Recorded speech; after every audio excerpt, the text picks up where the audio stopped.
Ayan, good morning po sa ating lahat. So dumating yung ating Live Cup Super Express para po mag-pick up ng ating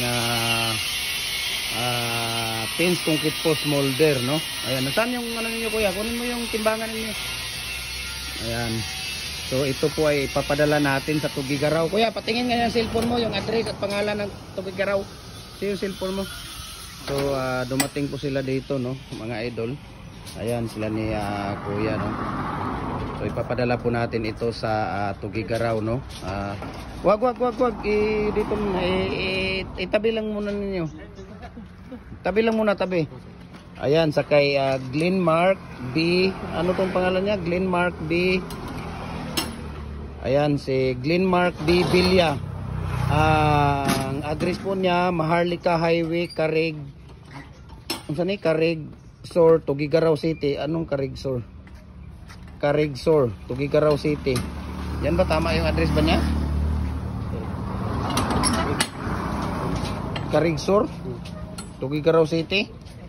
Ayan po, yun, no, ipapadala po natin ito sa kay Glenmark B. Bilya ng Maharlika Highway, Carig Sur, Tugigaraw City. Ayan. So nandito. Sige, ano nyo na kuya?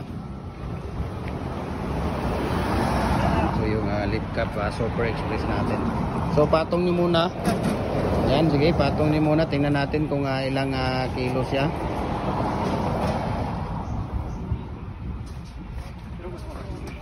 Ayan, tingnan natin kung ilang kilo.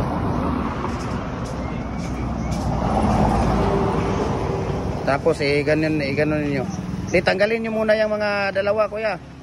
Yun, di. Tanggalin, dong, tanggalin nyo muna yung dalawang ano niya, dong, pangharang, dong, yung pangkundim niya. Yung dalawang pangkundim niya.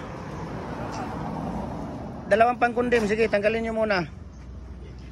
Sige, okay na yan. So, tingnan natin kung ilang kilo. Nasa 80 kilos po talaga siya, no? Ayan. So, Mark, ano yung pangalan ng ano natin? Pinapadala natin? Okay lang po yung kahit wala kayong pato kasi ilagay nyo muna dito at ayusin natin ang pag ano kay Mark Bilya, kay Glenmark B. Bilya ng Maharlika Highway, Carig Sur, Tugigaraw City, no? Ayan. So okay.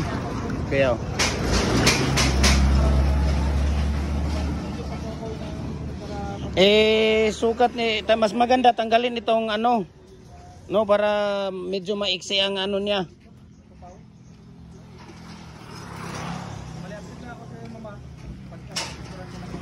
Sige, sukatin ninyo.